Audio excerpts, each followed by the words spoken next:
Mirëmbrëma, 6 milion në një vend për lobim, 1 milion Lacivitës, 1 milion thuhet, është kontrata, po ndoshta është më shumë, një transh ka qenë 1 milion.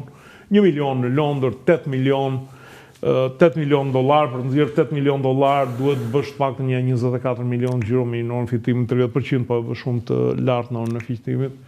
Domethënë sipërmarrja e familjes Berisha mund të quhet ndër ato më të mirë financuarat në Shqipëri. Nëse për të diskutuar për situatën politike dhe për zhvillimet e reja, jemi në 10 ditën e fundit, jemi atje në finish ku gjithsesi gara më tepër po zhvillohet brenda opozitës, me këto partitë e reja, paktën mendoj unë deri tashti, sesa midis pozitës dhe opozitës. Kam të ftuar këtu në studio kolegun Ben Andoni. Ben, mirëmbrëma, mirë se erdhe. Mirëmbrëma, mirë se vjen. Ndërkohë, me kënaqësinë e jashtëzakonshme, lidhem në Skype me Fatbardh Kadilli. Kadilli, mirëmbrëma. Mirëmbrëma, faleminderit për ftesën. Përshëndetje Andoni. Mirëmbrëma. Bardh, po e filloj nga ty. 8 milion janë shumë në botë. Mi varet nga kush i numëron. Nga ata që si kanë parës në ëndër janë shumë, nga ata që s'din ku i kanë parat janë pak. Por në rastin konkret, të futemi direkt në gjykimin politik më tepër sa të shifrave, mendoj që janë para të humbura. Pra me këto lloj kontratash, edhe qoftë për personin e fushatës, qoftë për lobimin, është humbur para, është humbur moral, dhe shumbur dhe politikisht. Për parat, le të dhimbsen më shumë atyre që i humbin se sa në tjerëve, për aspektin moral më dhimbset shumë sepse opozita shqiptare ka pas vetëm një kartë për të rikuperuar, kartën e dallimit, e ndryshimit nga majoranca. Nëse majoranca është e korruptuar, akuzohet për korrupsion, afera të shumta, inceneratore, etj. Dhe sot ne prej vitesh mbanim këngë faktin që Edi Rama vajti një dark me Bilalin që u paguan $80,000 për që një dark prezent, dhe sot opozita vjen ke 6 milion nga i $80,000, apo Basha para 8 vjetësh u akuzua desh përfundoi në burg për një $500,000. Tregon që opozita ka humbur moralin dhe nuk lufton me moral, por lufton me para. Dhe kjo është humbje e rëndë. Humbja tjetër është politike. Nëse shikojmë kontratën, pretendimi i kontratës është që lobistët amerikanë, avokatët e njohur pranë Trumpit në marrëdhënie personale me të, do ndikojnë të rregullojnë raportet e Partisë Demokratike me Amerikën, me administratën amerikane. Në fakt, Partia Demokratike është një institucion politik që është krijuar madje me investim të madh amerikan.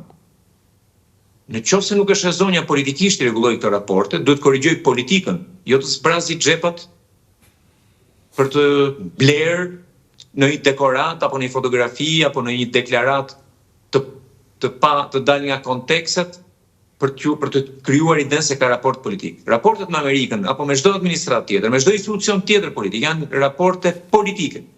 Këto nuk blihen, këto janë vetëm politike. Prandaj them, janë harxuar kot, janë humbur para, është humbur moral dhe është humbur dhe politikisht.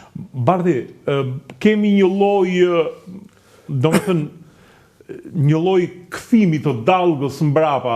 E kam lavin për rastin Grenell ku detyrohet pastaj dhe i biri presidentit amerikan dhe e republikon, si për të thënë që shiko, po ja fusin kot se unë s'kam lidhje me këto çfarë fantazoni ju në Tiranë. Mos ndoshta edhe ky 6 milionsh ndodhë si në atë rastin kur edhe sa doj qefti këtë parat administrata Trump, vjen një moment që kur ti thua shiko se këto legët janë që të me heqësh atë non gratën, mund të thonë dalje se nuk mund të ndyhemi deri në këtë pikë, domethënë.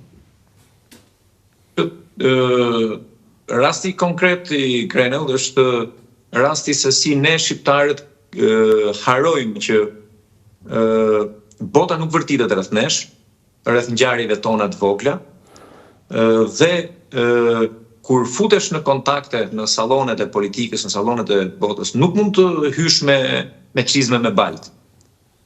Nuk mund të hysh me të bërtitura me zhurmë. Politika është shumë delikate. luhet për imazh, luhet për besim.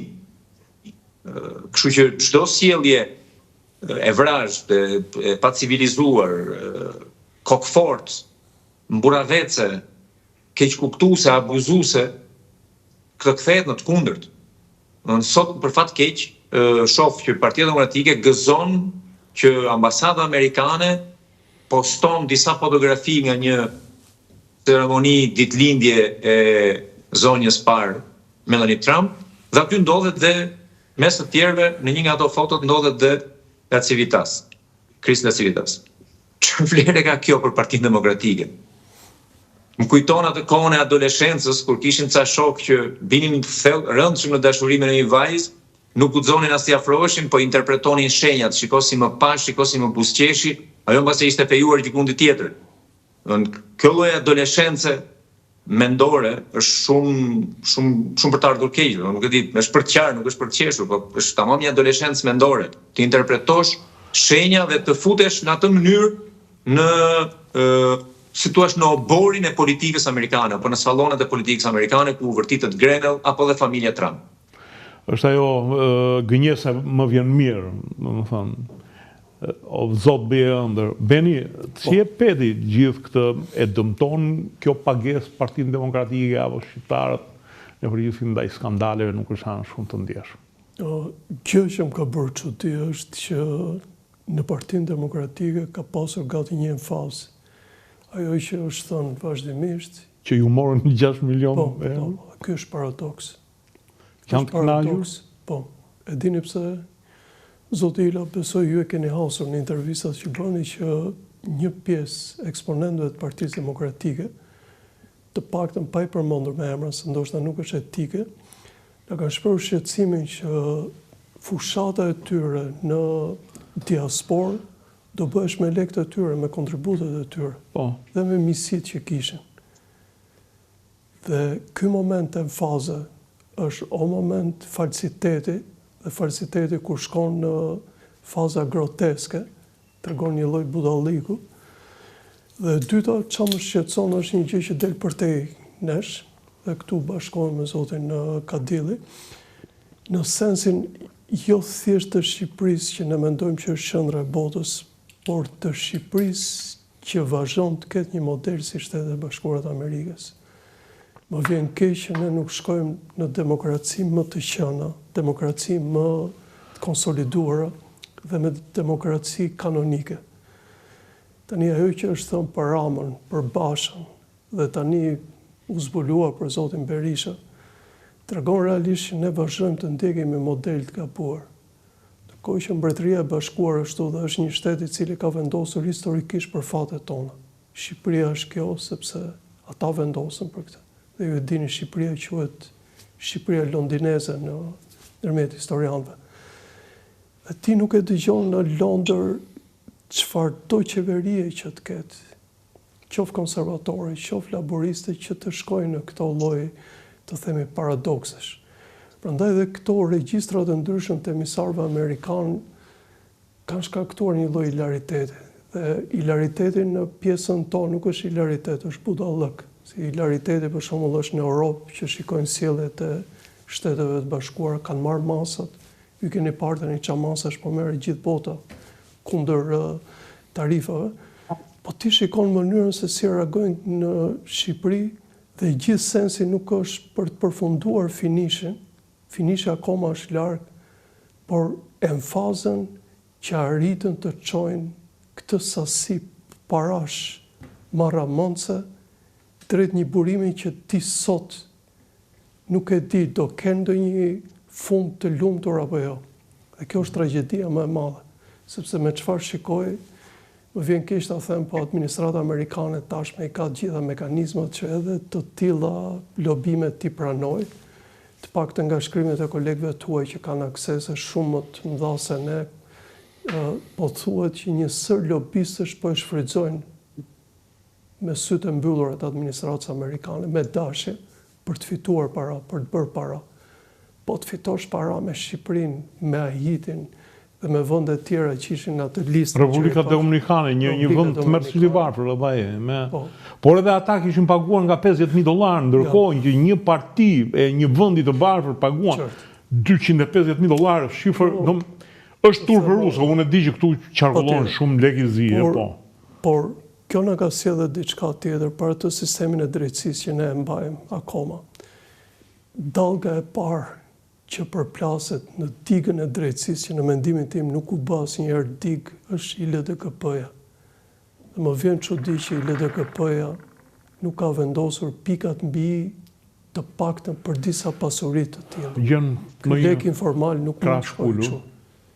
Dhe diçka, njësër specialistësh kanë sjellë modele shumë interesante të vetingjeve të politikanëve, dhe këte lidhin që ILDKP-ja merrte atribute prokurorie, kurse kene jo vetëm nuk ndodh që jo vetëm njerëzit e Zotit Berisha vazhdojnë të pasurohen, jo i pallati përfolur që tashmë është harruar mbas pallatit kulturës, po merr jetë, po merr shtat, të themi.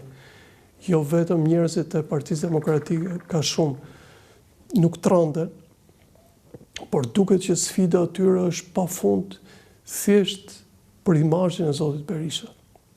Dhe personalisht ka javë që dëgjoj diçka. Zoti Berisha do ikin në Shtetet e Bashkuara dhe kam thënë, është më interesante të iki Zoti Berisha apo ju të ktheni në pushtet. Jo, Zoti Berisha do ftohet nga Amerika. Tani nuk është në luks të ftohesh nga Trump, përveç vendeve që kërcënohen, është gjë e madhe të ftoj Trump se ke mundësi ball për ball të sqarosh gjëra. Po Shqipëria... Vizitë zyrtare nuk është ftuar as udhëheqës shqiptar, përveç Berisha për në kohën e George Bush. Por në kohën që po flasim, ju e dini që po pret për vizitë van der Leyen dhe nuk po shkon dot. Po presin emisarë të tjerë që kanë interesa shumë të mëdha dhe nuk po shkojnë dot. Që flitet për probleme tarifesh që Shtetet e Bashkuara kanë. Për probleme mira miliardash. Kemi dhe diçka tanë tjetër që ju e morët si referencë. Ambasada e Shtetit Bashkuara në Tiranë ka javë që është bërë si ambasada e Luksemburgut. Është institucioni më i papërfillshëm tashmë. Më duket s'ka as numrin 2, por numrin 1 sa ka s'ka. Nuk e di, mund të ketë këtë doj, po e para humbi besimin e madh të shtetit dhe atë besimin shumë madh që çdo njeri drejtohesh tek ambasada në mënyrë simbolike, për mua nuk ka qenë mirë asnjëherë në këtë sens. Po e dyta dhe atë mënyrën se si ata vepronin si guvernator të jetës tonë në çdo moment, një faj shumë i madh të institucioneve tona. Dhe ja ku jemi sot, uroj të paktën që ai lajmi që ka dalë për reduktimin e forcave ushtarake në Europën qendrore mos të preki Kosovën, sepse është një gjë jo e vogël. Dhe nga ana tjetër, gjë më shqetësuese është që po të kishte interes Shtetet e Bashkuara të Amerikës, do kishim dëgjuar artikulimin e një ambasadori që do vinte në Shqipëri. Jo vetëm që nuk është në listat e tyre, po mos ju duket çudi që të suprimohet vendi ambasadorit tu dhe 2-3 vendet Ballkanit të kenë një ambasador. Dhe ka një sens sepse tek e fundit Kosovë, Malizi, Shqipëri pak banor janë, tash 4 milion nuk bëjmë bashkë, më pak se 4 milion. E bën një sens në mendimin tim, në kuadrin e zvogëlimit të resursëve. Prandaj e gjitha kjo, Zoti Kadilli bëri një pasqyrim gati metaforik të Partisë Demokratike, është qetësim për njerëzit e tyre, edhe sikur ata të kthehen në 12 maj. Ky model nuk është modeli më i shqiptarëve. E di që ata do përmendi gjithmonë rastin McGonigal, që është i turshëm, rastin Basha, që është i turshëm, rastet të interferencave të tjera, të cilat ka nevojë të provohen, por këto gjitha neve na bëjnë qesharak dhe na bëjnë tamam atë subjektin e shumë karikaturave ndërkombëtare, ku ne shfaqemi si servila shumë të mëdhenj të Shtetet Bashkuara të Amerikës. Jo më ne si jemi, sa po në momentin që shpallën bacën, dolëm kundra, 30%. Kadilli, të gjitha sondazhet, edhe ato sondazhe që i paguan vetë Berisha, nxjerrin një diferencë mbi 10% midis Partisë Demokratike dhe Partisë Socialiste. Ti je marrë me këto shikon ndonjë, mund të ndodhë ndonjë çudim, mund të ngushtohet. Jemi fiks 10 ditë, kemi edhe 10 ditë kohë, përveç ditës sotme, për të bërë fushat. Unë i vlerësoj gjithmonë sondazhet, kam bërë dhe vetë dhe kam drejtuar dhe porositur vetë, po që përpara kur vjen rasti ke politika dhe sidomos ke fushata, nga që jam marrë vetë gjatë, kam si thua atë bindjen time tek gjërat dhe pak a shumë në këtë parashikim kam qenë muaj përpara. Madje me një nga këta zotërit që bëjnë sondazhe, nuk mund të them emrin, ja kam çuar para 2 muajsh parashikimin e rezultatit nga ana ime dhe përputhet me këto sondazhe deri diku. Unë nuk besoj që do ketë rikuperim, përkundrazi besoj që do ketë përkeqësim, sepse matit e mia nuk janë sondazhe, matit e mia janë kontaktet me strukturën e partisë, kontakte me njerëz që janë në terren dhe bëjnë fushat, me aparatin e Partisë Demokratike në të gjithë territorin, dhe di që struktura është më keq se ndonjëherë në histori, e dobët, e çorroditur, me mungesa të forta njerëzish, mbahet mbas gjendjes psikologjike që krijojnë ngjarje të tilla si ja tani do ta rregullojmë me amerikanët, ja tani do vi ky që bën fushatën e tjera. Dhe këto janë tamam një nivel shumë i ulët i të menduarit politikisht, por e duan do arrestohen ca njerëz nga Spaku se qarkullonin nëse kujtohet dhe juve thashë theme 3-4 javë përpara. Pra e presin në një gjë që vjen jashtë tyre, sepse çfarë është brenda strukturës e din fare mirë që janë shumë keq. Dhe fushatën unë e shoh në rënje, nuk e shoh në ngjitje. Në rënje sepse përpjekjet për të krijuar një portret të zotit Berisha në fushat ishin të gjitha një imitim banal i fushatës Trumpit dhe kam thënë të mira stetëm duhet ta përmend prap, më kujton atë shprehjen e vjetër në kohën e komunizmit thuhej ta interpretojmë, ta zbatojmë marksizmin në mënyrë krijuese, këta po zbatojnë trumpizmin në mënyrë krijuese. I vjen zotit Berisha një kapele nga ato të golfit në kokë, megjithëse se ka idenë e golfit. I vjen edhe sjellja apo frazat e natyrës konservatore në Amerikë, kur s'ka lidhje fare Shqipëria dhe vetë zoti Berisha me ato koncepte dhe problemet e Shqipërisë nuk janë fare ato që janë në Amerikë, tentojnë të kopjojnë dhe në mënyrë shumë të shëmtuar, shumë banale. Madje duke e denatyruar edhe atë që është karakteristika, po le të themi, vetë forca e zotit Berisha, autenticiteti i tij. E dyta, zoti Berisha ka shtëruar komplet politikisht, ata që janë rrotull nuk dinë të propozojnë një gjë tjetër politike. E gjithë jeta politike e zotit Berisha është akuzë, denoncim ndaj dikujt, kundërshtarit dhe premtim. Tani akuza nuk mjafton që ti jesh opozitar. Je kundërshtar, po jo opozitar. Mund ta akuzosh të do që të ka marrë atë që ke pasur nëndër ta marrësh ti.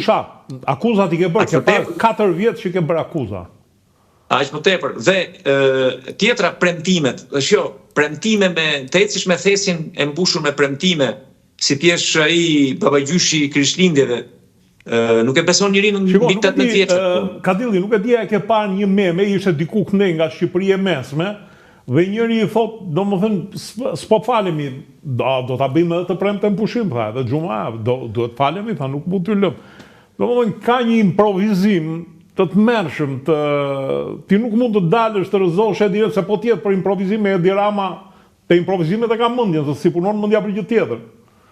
Dhe është një gjë, fushata nuk është momenti kur ti mbjell.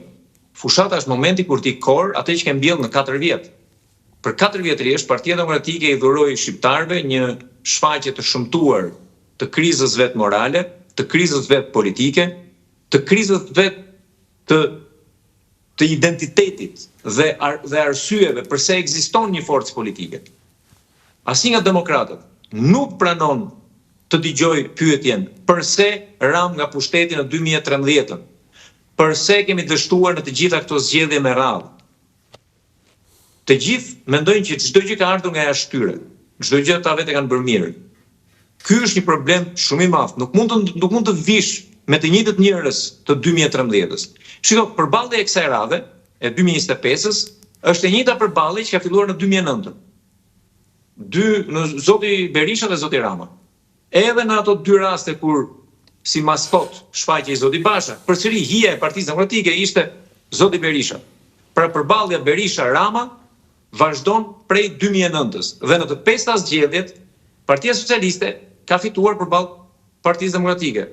Formula na ka nderuar në 2009 dhe koalicioni, duke qenë dhe në pushtet, duke qenë dhe në vitin më të mirë të mundshëm për një parti politike, dhe prapë kemi dalë forca e dytë si sigël. Kemi qenë gati 1% më pak se Partia Socialiste. Fati madh ishte një trend me partitë të majta e të djathta që i ishin qepur pushtetit për të kapur në zyrë me lek dhe kaluam ne një 20.000 vota mbi koalicioni socialist. Dhe vendimi i Metës për të kaluar në krahun tonë. Por në thelb, edhe në 2009-ën, kjo betejë është fituar nga Edi Rama. Në 2013 më fituar më bindshëm, në 2017 edhe më bindshëm. Në 2021 ishte vetëm moment që u reduktua diferencat. Por mbaroi gjithçka. Dhe sot ne në të gjitha sondazhet, në të gjitha madjet, në të gjitha informacionet që un kam se si është ndarë struktura e Partisë Demokratike, ne shohim që Partia Demokratike është më keq se në 2021 në mënyrë të dukshme dhe natyrisht do ketë më pak rezultat. Unë vetëm e bindur që Partia Socialiste nuk ka më pak se 74-75 mandate, e shofte 77-78 minimalisht, për le temi 74-5, dhe Partia Demokratike është diku këtë 45 dhe plus. Bardi. Dhe varet se si do ndajnë votat që do shkojnë dëm, pra votat e partive të vogla që nuk do prodhojnë dot mandat në favor tyre. Diku do ta përfitojë Partia Demokratike, diku Partia Socialiste. Po këto nuk janë votat e tyre, këto janë vota qyl. Vota reale është kjo. Bardi, unë në fakt po shikoj një strategji ndryshe të Ramës, po shikoj strategjinë për të trembur elektoratin e vet. Domethënë kur thot 71 kemi të sigurta, një tjetër. Dhe e shikoj më tepër një strategji sepse edhe nga Partia Socialiste ka një lloj pakënaqësie, po nuk ka lidhje me pakënaqësinë e PD-s, ka lidhje me pakënaqësinë se si ndahet pushteti. Unë thonë se si është përfitimi nga pushtetit. Dhe me sa shikoj Rama e ndjen këtë dhe po tenton që t'i friksoj, këta që në mënyrë që t'i dalin te kutitë e votimit. Dhe shikoj që me këto, domethënë, që po bën Berisha, jo më kot Napoleoni ka thënë, kur shikon kundërshtarin tënd që po gabon, paguaj dhe rrugën që ta vazhdoj. Me këto që po bën Berisha, domethënë me këtë teatr hijesh që po ndihmon më tepër shtimin e frikërave të socialistëve sesa të besimit të demokratëve. Gjithsesi ti je një nga ato mendjet e qarta të së djathtës, megjithëse këtu të djathtë s'ka pasur kur, ka individ të djathtë, po lëvizje të djathtë nuk ka, fatkeqësisht. E si e mendoje kështu kur bëre deklaratën e famshme, fjalimin e famshëm, që mund të përfundonte edhe kaq keq, domethënë që të kthej thjesht në një repart për të mbrojtur shefin e vet. Unë kam parë shumë demokrat mosha jote, figura të rëndësishme në rrethe, që besonin seriozisht që Berisha po rikthej edhe një herë, të bëjë një president deri dhe të hapte rrugën e karrierës në Partinë Demokratike. Eksakt për të sfiduar këtë që ju sapo thatë, shumë kolegë të mi gjatë foltores dhe para kuvendit 11 dhjetorit që u bën në stadium, kishin bindje që Berisha këtë po e bën për të shlyer një gabim të madh që bëri duke i vënë Lulbashën në krye Partisë Demokratike. Ju thosha nuk është e vërtet, më thoshin jo, dhe unë i bëra thirrje drejt për drejt në kuvend. Duke thënë kam një mesazh për ju zotë Berisha, mos u ktheni në krye të kësaj partie sepse vrisni të ardhmen e kësaj partie. Na linit për qafojmë të ardhmen. Nuk mjaftova me kaq, por kur u bë kuvendi i dytë kësaj radhe mbasi Berisha dhe e kishte shkarkuar Bashën, kishte fituar dhe zgjedhjet e pjesëme të 6 marsit Bashkinë e Shkodrës, pra kishte marrë shumicën e dukshme të partisë. Fraza ime ka qenë përsëri e tillë, uroj që demokratët një ditë të kuptojnë dhe të mësojnë nga këmbgulja dhe forca që tregon Berisha për të luftuar për interesat e veta dhe demokratët luftojnë për PD-n dhe për Shqipërinë. Demokratët akoma nuk e kuptojnë këtë gjë, për fat keq kanë ngelur në kurthin e zotërimit të territorit nga kapitali politik i zotit Berisha dhe nga mjetet që ka zoti Berisha. Mjafton ky 6 milion për të kuptuar se me kë kam qenë përballë unë apo të tjerë në Partinë Demokratike. Mjafton të shikosh këtë. Mjafton ai kuvendi i 11 dhjetorit që ka kushtuar mbi 1,5 milion euro. Ta qaj hallin.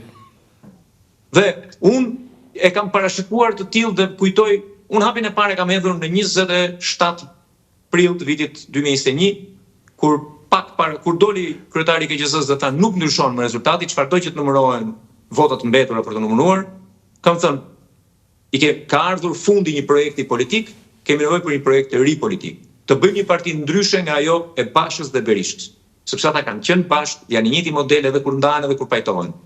Partia Demokratike apo e djathta ka nevojë për një projekt të ri politik, që nuk kufizohet vetëm me nxi kundërshtarin dhe lësho karamele elektorale. Ka nevojë për një projekt që besohet. Besimi është ajo që ndan gjërat.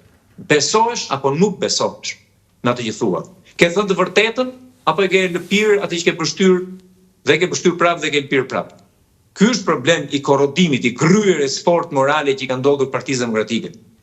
Nuk mund të vazhdosh me ish ministrat e deri 2013-s dhe kryeministrat e 2013-s që do të bëhet prapë kryeministrat dhe ministrat. Ish qeveria do të bëhet qeveri. Fitoria nuk është me ish qeverin. Fitoria është me një brez të ri politik, dhe kur them brez të ri politik, njerëz të pastër politikisht, fytyrat pa konsumuara në politikë, fytyrat që nëse kanë qenë politik kanë konfirmuar ndershmëri, integritet, qartësi politike, vërtetësi politike. Sa kohë mungojnë këto, nuk ka asnjë shans. Më keq do shkojë gjëja. Okej, Beni, diferenca 70% dhe nuk duket se ka ndonjë ti si e lexon këtë. Nuk është se nga Partia Socialiste janë më mirë, po ta shikosh është Rama, vetëm Rama ke, nga mëngjesi deri në darkë. Sepse vetëm ai e ka okupuar dhe ky nuk është lajm aq i mirë për Partinë Socialiste. Po mendoja duhet të lëri pak frymari dhe për individët e tjerë, cilët duken. Tash s'ka më kohë. Mirë, patjetër, por normale është që të lësh hapësirë.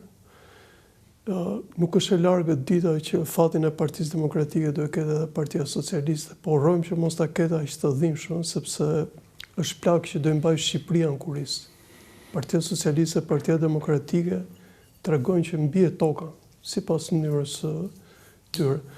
Por diferenca që ju thoni me të drejtë është një diferencë logjike, dhe unë besoj tashmë edhe në mobilizimin e një grupi njerëzish të cilët janë të pavendosur, ose ata që thonë që fitoria është kaq e sigurt sa është kot që të votojnë. Dhe është një lloj të themi kundërshtimi ndaj Zotit Rama në formë elegante për mos t'i dhënë votën Partisë Demokratike. Po problemi shikoj pak më shumë, ke pjesa që është e vërtet që Zoti Rama ka filluar që në vitin 2009 këtë sfidë madhe të pushtetit bashkë me Zotin Berisha. Më vjen keq që nuk ngeli hapësirë për politikanë të tjerë, më vjen keq që nuk ngeli hapësirë për brezat të tjerë. Dhe çfarë është e keqe është që me gjithë inertësinë e konsumimit të jashtëzakonshëm të Partisë Socialiste, mua më duket ky 10% që më duket fitore e madhe për Partinë Demokratike. Sepse besoja që ata do ishin diçka më poshtë, të paktën me atë përçarje të madhe që kanë pasur, me zhgënjimin shumë të madh, me strukturat, si thot Zoti Kadilli, që pretendon që i njeh në bazë, por ti është 10% më pak nga gjithë sondazhet, mendoj që është një rezultat jo fort i keq për ta. Vetëm shqetësimi është ai shqetësimi i madh që këta njerëz nuk duan të ndryshojnë. Dhe kur nuk ndryshojnë, ata keni parasysh është një komunitet i tërë në Shqipëri që nuk do të ndryshojë. Dhe ju besoj e keni parë këto ditë, ka një ngazëllim ke disa njerëz, jo thjesht për 6 milionëshe, po për forcën që ti arrin të çosh 6 milion Shtetet Bashkuara të Amerikës. Unë di si do t'i çojnë në fakt. Ti je qendër e botës. Dhe kjo është jo se para janë të këtij, para thotë janë në Amerikë, do t'i grumbullojnë amerikanët. Patjetër. Por siç u thash pak më parë, Partia Demokratike kishte nevojë për 1/200 e këtyre parave të bënte disa fushata serioze në diasporë. Kishte nevojë për një sasi parash të tilla të bënte lëvizje normale. Me të njëjtat figura me Berishën e më. Jo, them për sasinë e parave, për formën pasaj dhe tjera, ato dukun edhe tek pjesa prezantuese që tek forma nuk mund të arrin nuk arrin dot Zoti Rama.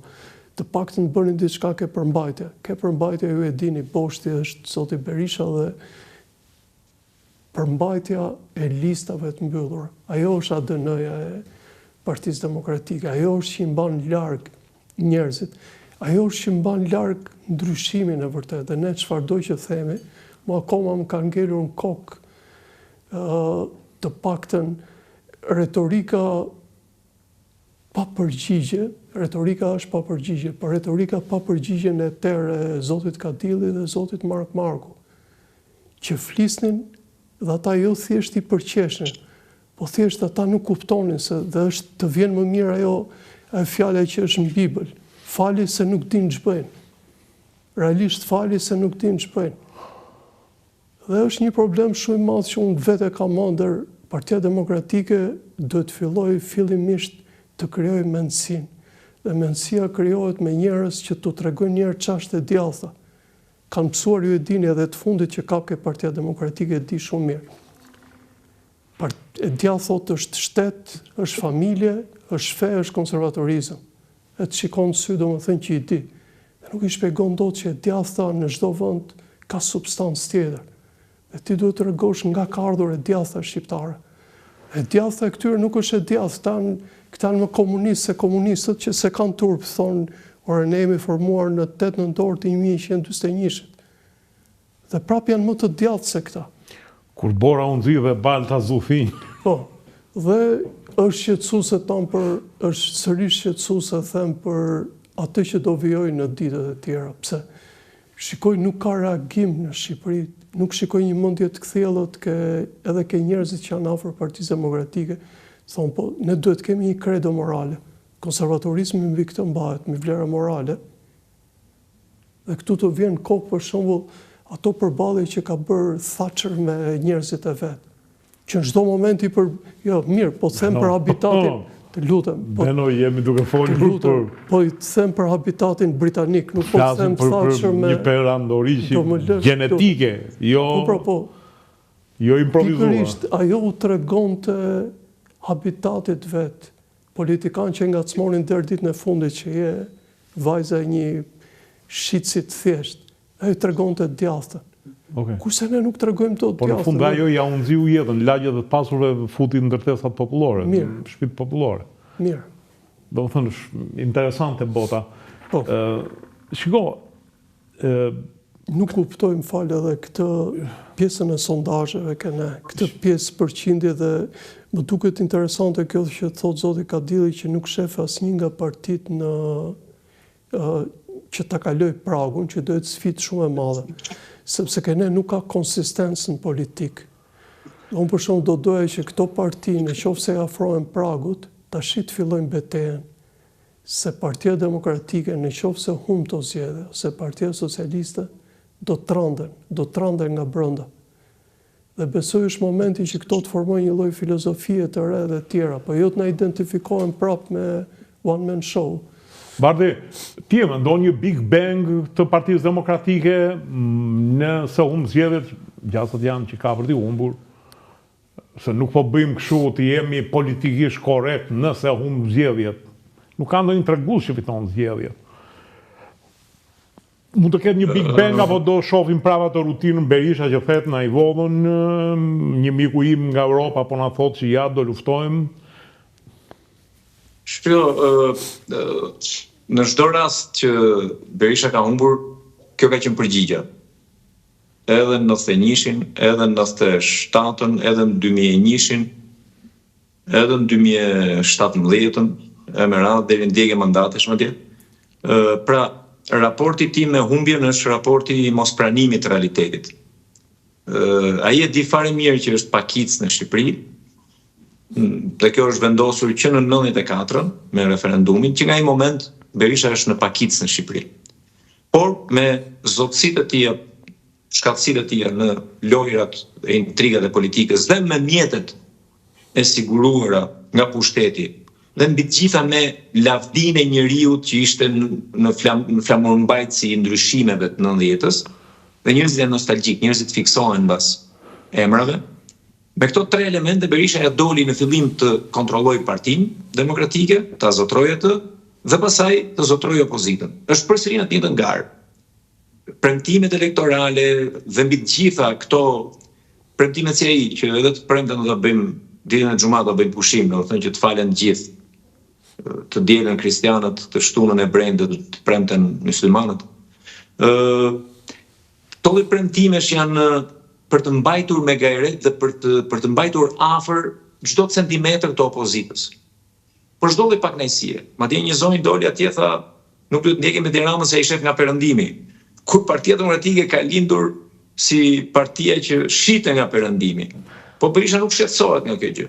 Nejse, kemi më fal, Bardhi, është brilantja e Berishës që tha për vilën e Enver Hoxhës, mua mu duk si një nga këta, si Hysni Milloshi kur tha, shikoni tha, vil tha, po nuk e regjistroi në emër të tij tha.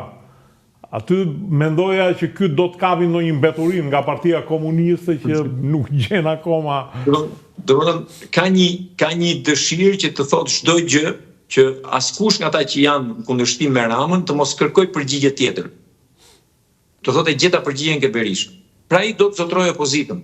Ka qenë një reklam në një kompanie celulari që thoshte është mirë ti jesh i pari. Moto e Berishës është mirë ti jesh i dyti. Sepse duke qenë i dyti, është në rehatin e tij politike, nuk ka përgjegjësi, ka gjithë legitimitetin të akuzojë të tjerët, nuk ka përgjegjësi të qeverisjes dhe dështimeve, dhe të mbrojë jetën e tij politike dhe private. Kjo është gjëja e parë e dëmshme që u shkaktua dhe është shkaktuar deri më tash. Me këto 5 garat, po sidomos 4 të fundit që janë të humbura, se e para të paktën praktikisht u fitua, Zoti Berisha ka pamundsuar opozitën që të rrëzojë të largojë Edi Ramën nga pushteti dhe njëherësh me mënyrën se si ka menaxhuar partinë brenda. Ka pamundsuar që Partia Demokratike të ketë në mënyrë të menjëhershme, jo njëherë, më mbrapa nuk e dim, por në mënyrë të menjëhershme, figura politike që të kenë besim në publik apo në parti për të marrë përgjegjësitë në një post-berishizmi. Sepse që të gjithë ata që janë në listë, që të gjithë ata që dalin flasin, që promovohen, që janë në krye të qarqeve, janë njerëz që e kanë ulur kokën, kanë pranuar zgjedhjen, kanë pranuar të përdorin madje edhe xhestet dhe fjalët e Berishës, jo më mendimin. Janë njerëz që kanë hequr dorë nga të menduarit individualisht, kanë ego, janë karrieristë të smur, duan patjetër të jenë deputet, që të vinë kur t'i ftosh në një studio të thotë t'i thuash deputeti X apo Y, dhe kjo është krenaria tyre, por asnjëri prej tyre as nuk e vret më mendjen të prodhojë një argument politik. Madje kriteri për t'i përzgjedhur është që të pasojë. Janë 80 vjeçar më Kadilli. Kanë shtëruar. Kriteri për zgjedhjes është të jenë të pazot të mendojnë politikisht. Të jenë të pazot të prodhojnë një kauz politike apo një argument politik. Të kenë një frazim të tyrin politik. Po ta kenë këtë, nuk kanë karrierën Partinë Demokratike. Shikoj edhe pse janë të rinj ose ish të rinj, se janë bërë nga 40 vjeç tani, që kur flasin të neveriten me sloganet më banale të përdorshme në jetën politike. Ky është problemi. Këta do jenë ata që do kenë nesër funksionet. Do jenë nën kryetar partie, sekretar të përgjithshëm, kryetar grupi parlamentar. Të gjithë zgjedhjen do ta kërkojnë ke këta, po këta s'janë zgjidhur. Sepse ka janë atje, sepse kanë dhënë çdo garanci që do t'i shërbejnë Berishës deri në ditën e fundit. Prandaj Berisha vrau mundësinë për të larguar Ramën nga pushteti dhe vrau mundësinë për të rinovuar Partinë Demokratike. Të paktën për një kohë të afërt, se shndodh më mbrapa, proceset e natyrës janë gjithmonë natyrës biologjike, ka një cikël lindje dhe një cikël vdekje. Nuk di të them se si do t'i ndodhi Partisë Demokratike, a do ketë mundësinë e ringjalljes, nuk e di, por jam shumë i shqetësuar për fatin e saj. Bardhi, kam idenë që do vazhdohet me teorinë që se do hiqet non grata, dhe pastaj edhe po u hoq non grata, marrim një rast hipotetik që Amerikanët thonë, kush është kjo Shqipëria, thonë ai që ka non grata, po është një vend, kam paguar gjë, po mo kam paguar goxha, paguajmë prap, po paguajmë prap. Okej, atëherë ja heqim non gratën. Edhe sepse jemi, ai do të bënte gazën në Rivierë, kështu që në këtë fazë jemi dhe mua nuk më duket ndonjë çudi që edhe të ndodhi. megjithëse do t'ishte një goditje e fortë e emrit dhe e imazhit, po çonci ka nuk mendohet më gjatë për këto, domethënë ajo prakticiteti, pragmatizmi ka arritur ekstremet e veta. Gjithsesi unë shikoj që ata që janë aty te Berisha përgatiten që të gjithë që të jenë te numri 3 dhe poshtë. Domethënë, unë shikoj këta çunat e ri që thua ti. Të gjithë lavdrojnë atë që bëri Berisha. Doli çuni Besnik Mustafaj tha, ky është Tapi, tha, që Berisha tha e bëri po socialistët nuk din ta shfrytëzojnë. Tapi është një çështje që unë e kam investiguar, është gropa më e madhe që i ka bërë Berisha këtij vendi. Është vendi vetëm në botë ku kalon një gaz sjellës dhe nuk paguan asnjë detyrim dhe nuk ta dhënë mundësinë as një hubi që ti të marrësh dhe ti gaz këtu në këtë kohë krize energjetike. Ai kishte dalë dhe pa u skuqur, pa u zverdhur e këputi për Tapin mufkën. Po sa ka të tilla gjatë fushatës, po sa ka. Dhe unë kam frikë që këta pastaj do mbretërojnë, po do mbretërojnë në një shtëpi të vdekurish, në një shtëpi që vjen e rrudhet dhe mblidhet, nuk domethënë janë të rinj që nuk frymëzojnë njeri. Janë të rinj pa rini në vetvete. Dy gjëra të thosha, në lidhur me non-gratën. Personalisht nuk e kam përdorur kurrë si argument politik, sepse për mua nuk është argument politik. Nëse një shtet, qoftë ky dhe Amerika, mban qëndrimin e vet në një individi, kjo është çështje e vendimeve të tyre politike. Natyrisht kanë impakt, patjetër, por për mua nuk është kjo arsyeja pse unë jam i ndarë nga Berisha. Sigur nesër Trumpi ta ftoi ta mbaj për darkë në shtëpi të japi dhe dekorat Berishës, mua kjo nuk më bën me Berishën. Sepse Berisha mund të marrë dekorat nga Amerika, po nuk merr dot votën e shqiptarëve.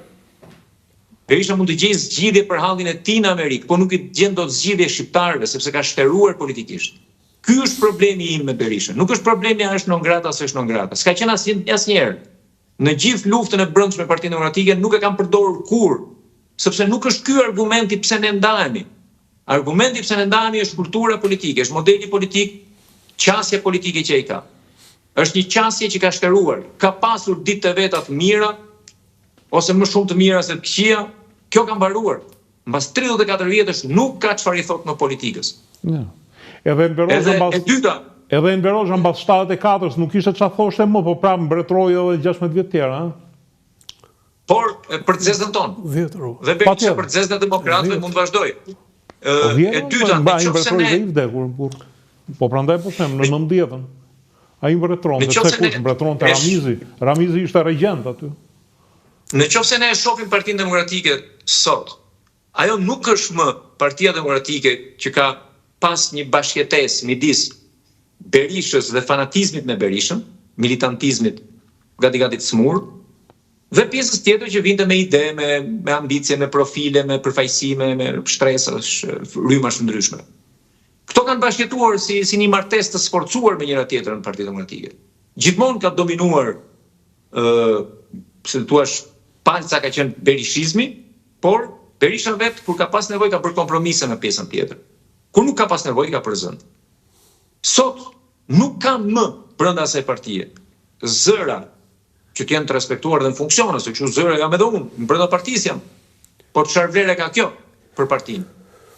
Partia nuk është e gatshme të dëgjojë të ndryshme, sepse Berisha nuk është i gatshëm të dëgjojë të ndryshme. Dhe partia është si partia e Berlusconit. Nuk e di, ekziston në partia e Berlusconit në Itali? Tani që nuk është më në jetë. Ka një 8% për shtyp, të cilën e ka marrë kur ishte akoma gjallë Berlusconi. Nuk dihet ato do ta marrë prapë. Po. A do marrin dot? Pra kjo është partia Berisha, nuk është Partia Demokratike. Bëj Partia Demokratike kur Berisha pranonte të demokratët brenda. Berishistët plus demokratët bënin atë që formalisht njeh Partia Demokratike. Sot janë vetëm berishistët, nuk ka demokratë aty. Aty ka vetëm njerëz që o i kanë borxhe Berishës, se i ka marrë nga idiot, i ka bërë drejtor, ministra, pasunar e tjera.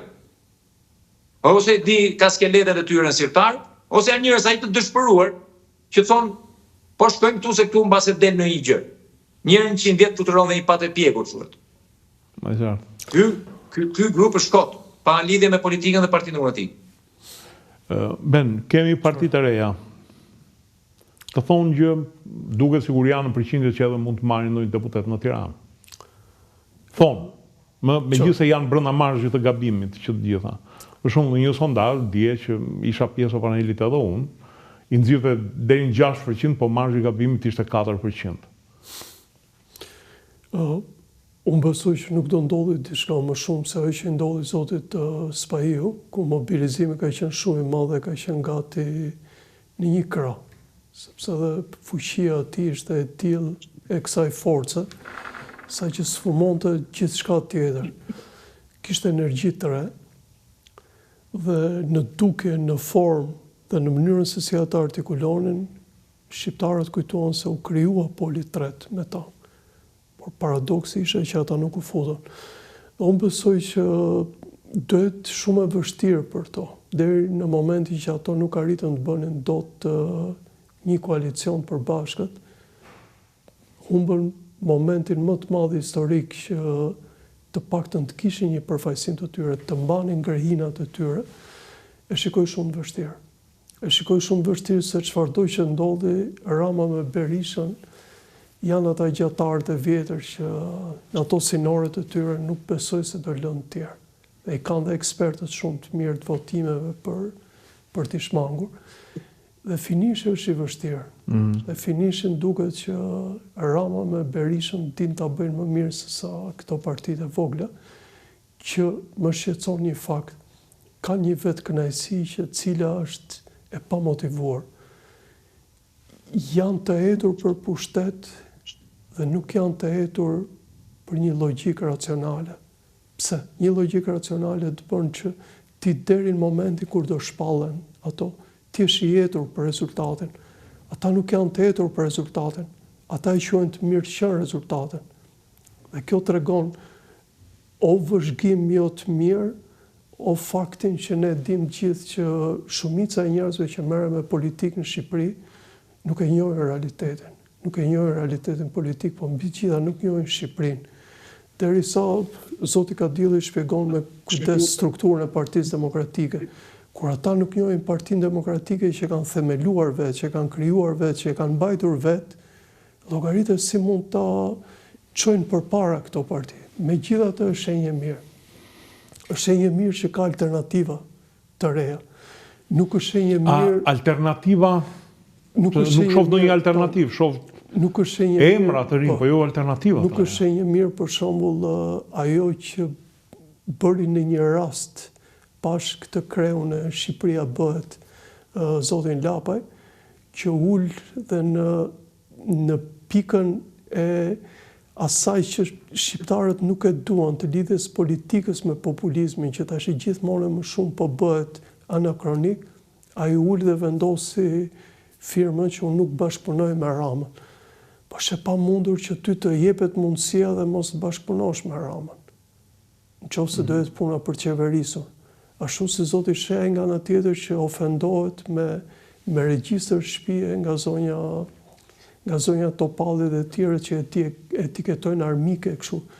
Ky sens është harruar në Shqipëri që në vitet 70, kur eliminuan për herë të fundit këta krerët ushtarak dhe një çik më vonë kur morën fund e krerët ekonomik. Po jo në 2025 të thuash armik, ndërkohë që mund të duhet në rastin më të mirë qoftë edhe një votë atij Shehit.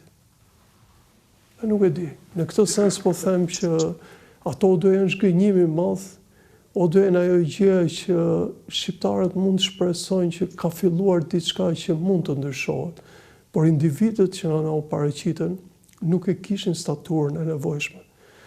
Ndahem diçka ke zoti Qore, që personalisht më pëlqen pjesën e një lloj dinjiteti. Kam një sens të mirë edhe për zotin Shehaj, përveç asaj pjesës të tepruar trampiste që mban, nuk i shkon shumë ADN-je të djathtas konservatore, ndërkohë që mund të ishe shumë i kujdesshëm që ishe ke djathta e qendrës. Sepse po ai po kopjon vetëm ideat trampiste, pak nga ana e shohut. Po, por të kesh atë pozicion ju e dini që duhet ta imitosh qoftë me formë, duhet të kesh dhe pozicionin fizik, po duhet të kesh dhe potencialin e madh amerikan ta bësh dhe duhet të kesh dhe trendin historik dhe politik të kohës. Trumpi para gjithash ka qenë një showman, kështu që e njeh shumë mirë kamerën dhe përpos. Cameron, jo për pos, mbi të gjitha. Përveç. Mbi të gjitha, pastaj andej kam figura të tjera. Po, Kadilli. Në qoftë se mund të shtoj diçka dhe po e mora shkas nga kjo që ju sapo thatë për Trumpin. Trumpi vërtet ka qenë një showman, por në radh parë ka qenë një person që e ka kërkuar vëmendjen. Por në këto teza që ai është sot, po marr vetëm tarifat. Në këtë linjë politike të raporteve ndërkombëtare të ekonomisë, Trump është nga vitet 87-8. Kam parë një intervistë të tij me si ka thënë Oprah i lutej pse nuk kandidon. Sot është armikja më e madhe e tij. Dhe ky thotë eksakt të njëjtat gjëra në 87 apo 88 dhe thotë dhe sot. Pra ka qenë i qëndrueshëm në një linjë dhe ka përfaqësuar jo vetëm veten e tij, por shumë njerëz të, po themi, politikbërjes amerikane që kanë besuar tek fair trade, jo ke free trade. Pra ke tregtia e drejtë, e ndershme dhe jo e lirë. Shiko, faktikisht... Ja, ta mbaroj, se nuk e kam ke Trumpi. Trumpi u investua për 40 vjet për këtë gjë. Ndërkohë, politika shqiptare, çfarë thot sot se thot nesër. Ti ke Berishën, nga komunisti flakt, antikomunist me i flakt, se na vinte turp, ne që kishim qenë antikomunist, ai shumë bërtiste ai. Nga liberali madh që i thoshte Edi Ramës, unë e bëra ligjin për të mundsuar martesat gejse, ti megjithëse dyshohesh si gej s'ke bërë gjë, doli që qenë nga konservatori i madh. Tani e ka harruar dhe që është konservator. Nga ku diun Clinton e tjerë zogisti famshëm i thevur. Vjen tani dhe imiton Trumpin. E njëjta gjë, kjo shkollë politike është transmetuar dhe ke këta liderët e vejtë. Këta janë produkt i këtij mentaliteti politik. Që ti duhet të politikën e mëson nga televizori. Si e bëri Trumpi ta bëj dhe unë. Dhe merren vetëm me formën. Këta është na ndjej Zoti, po këta vendosën të jenë kryetar, pastaj bën parti. Këta nuk kanë parti. Është ndryshe kur ke parti dhe zgjidhesh kryetar, dhe ndryshe thua jam kryetar, ai do tani të bëj parti. Janë të pushtuar nga deliri, mendojnë që gjërat kanë ecur keq në Shqipëri, që se s'u dha këtyre mundësia, po i dha Ilir Metës, Edi Ramës, Sali Berishës, Pandimajkës e tjerëve. Nuk e din që janë shumë pak, as me këta nuk krahasohen për zotësi. Fakti që ai zotëria i ka ecur biznesi, kjo nuk të bën doje mos të zot në politikë. Kur s'ke një argument politik, po ky ishte që është ndeshur me mua nëpër emisione dhe thoshte Berisha është zgjidhja. Po atëherë më fal, çfarë qëndrueshmërie politike ke? Ky është që u kap me Lapajn, akuzonin njëri tjetrin, po me ke garën, mor zotri. Me Lapajn, me Qorin, apo me Berishën, apo me Ramën. Dhe këta dojgjën çdo mundësi të sotme në atë teren shumë fertil, shumë pjellor, që ka shoqëria shqiptare për të mbështetur një lëvizje, një frym të re, një mendësi të re politike. Këta po e shkatrojnë sepse janë komplet në mendësinë e vjetër politike, bile më keq se Rama dhe Berisha. Se Rama dhe Berisha kanë partinë e tyre. Këta u bën kryetar, tani do të bëjnë parti. Më duket, përveç kësaj që the ti, nuk po riti marr secilin prej tyre në analizë, sepse bën përjashtim Qori, bashkohen ndjes, bën përjashtim sepse ai ka nisur nga lëvizje drejt partisë. Ai ka nisur si një doktrinar, mendon në mënyrë doktrinare, është një qartë në besimet e tija dhe lëvizjen po e çon drejt partisë. Ndërsa këta s'kan askan me vetë. Ka diçka masonike Qori në fakt në gjithë ato që bën, mënyrën si është organizuar etj. Ndërsa për këta ajo që më bën përshtypje është një mungesë totale e njohjes qoftë modelit të Trumpit, qoftë modelit të Berlusconit. Kam idenë që ky shehaj është i suggestionuar nga rasti Berlusconit, por mendojnë që mund të eci me teknikat e Trumpit. Në një kohë që qoftë Trumpi, qoftë Berlusconi ishin të atashuar pranë partive, u rritën për 20-30 vjet Trumpi me demokratiken, Berlusconi me socialistën. Në një moment të saktuar trahtuan në partinë e tyre për të, po jo se trahtuan, thjesht ndruan në emrin, po morën atë masën kryesore. Madje kisha një debat me Lubonjën dje kur thoshe që e krijoi Berlusconi, jo zotri Berlusconi u krijoi asgjë, mori aparatin e demokracisë kristiane bashkë me elektoratin dhe unë bivendos, sikurse Trumpi është një produkt i borgjezisë së New Yorkut, tipik. newyorkez, I cili diri të marrë edhe atë pjesën e brezit të ndryshkur që I thonë. Po ajo që mua më, përveç kësaj, ajo që mua më trëm të kjo, te këta, ose më bezdis më saktë se trëm duhet të... Ajo që më bezdis të këta është mungesa një backgroundi total, jo vetëm në politikë, po edhe në administratë. Nuk kanë punuar një ditë në administratë, dhe unë shtetin e shikoj një mekanizëm të jashtëzakonshëm që këta të mund të ta drejtojnë këtë. Është sigur një njeri I cili ti e shikon duke ecur biçikletën, I thua na patentën, hece merr autobusin. Si ma do marr autobusin? Ke edhe 45, si ja jep këtë patentë? Megjithatë, unë jam me atë që thot Beni, që ishte edhe Kreshnik Sfahiu, I cili kishte një kau, dhe mendoj që do merrte diku te 20-30% dhe në fund unë da, nuk e di, sa rritit fusa si deputet. Në rastin e këtyre në Tiranë ata kanë mundësi reale, të dy këto partit kanë mundësi reale që të jenë tek 2 deputetësh. Një po mund të marrin edhe një të dytë. Po kështu dhe partia e zotit Qori, bashkë si quhet ajo, I kanë mundësitë. Mendoj që në Tiranë do të lëvizim midis 5 dhe 9 deputet, numri I mandateve që do shkojnë për partitë e vogla, se janë disa, është Sheja I Lapa I Qori, se emrat e partive nuk e u dim emrat e individëve. Tom Doshi nga ana tjetër që kanë këto periferit, një mbështetje është Basha, është Shehi në krahun tjetër, pra 6-7 grupe që tentojnë nga një mandat. Në base s'do ta marrin të gjithë, po 1 deri në 2 do t'i marrin disa prej tyre. Po ti Beni, mendon që mund të marrin mandat? Nuk mendoj në këto skenare kaq të larta, po besoj që kjo pjesa e partive të vogla mund të shkojë deri në 3-4 deputet, dhe këtë e them në pjesën më optimiste, po ndoshta jam I paqartë ende për projeksionet e tyre. Sepse periudha nga momenti që po flasim deri në finish, besoj do sfumohet krejt nga 2 partitë e mëdha, që unë pres kanë ruajtur aset e fundit poshtë mëngëve ndaj njëra tjetrës. Partia Demokratike e Nxori, që është 6 milion shi lobimit, kurse Partia Socialiste kanë përshtypjen se kanë nxjerrë akoma asin e vet. Po besoj që do jetë në një as dërmues, domethënë, edhe për të mobilizuar njerëzit e vet. E bëri një goditje Majani në fakt dje, I tha këtij Lavajt, ke këtu punuar për fondacionin S. Dhe po kam punuar, I tha Lavaj. Po, a është Sorosi? Po, është Sorosi, po pse e po fondacioni S? Ma tha nëse unë isha në një panel tjetër. Pra, I ka ardhur goditja e parë në tullën e themelit. Në fakt, ju e dini që po të shikosh pjesën e Sorosit, investimet, një pjesë e madhe janë të njerëzve të Partisë Demokratike. Po nuk është turp për shembull që fondacioni kur ka ardhur këtu, ka ardhur për ndihmuar arsimin dhe kulturën. Mirë, dakor, po është turp mos ta thuash, e kupton? Okej, sepse të marrësh mundësi që ti të bësh një doktoraturë jashtë. Brapa ndryshoj pak në objektivat e tija.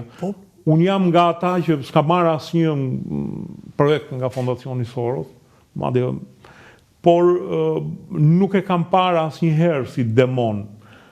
Edhe nuk e shikoj si demon, po fakti që ky ka frikë të përballet me jetën e vet, edhe kam thënë dhe herë tjetër, nuk e di çfarë mendimi ka zoti Kadilli, po librat që janë përkthyer me ndihmën e fondacionit të hapur në fillim të viteve 90 kanë shërbyer për krijimin e mendësisë në Shqipëri. Janë ca gjëra që s'duhen mohuar, e kupton. Libra që ne nuk I kishim parë. Të thash edhe një herë që hyndër personat që mohimi që I bëhet është mirë, po nuk kam. Po shikoj, një fondacion ka gjithmonë një të lutem, më vjen keq që nuk kam që të merre një post universitar nëpërmjet tyre. Dhe them tani që kanë bërë një gabim shumë të madh, sepse ata që bërtasin më shumë, ata kanë përfituar më shumë. Pra, ka një lloj. Është vërtet. Po, e vërtet është. Antisorosisti më I madh është Altin Goxha, që ka qenë deri në 2004 në bordin e fondacionit. Ai ishte fort fare. Ja 12-13 vjet ka ngrënë e ka pirë është rregulluar mirë me gjë, tani është për anësoj. Unë nuk kam punuar as një sekond, nuk kam pas nevojë të punoj për të.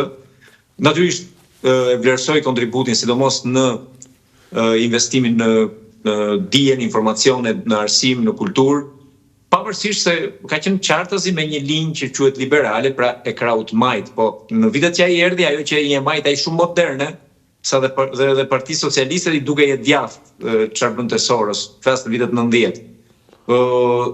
Faji që për cilën ju e përmendët, i një ndërgjegje të smur, të rastit Lapaj, që e shkruan S dhe nuk e shkruan Soros.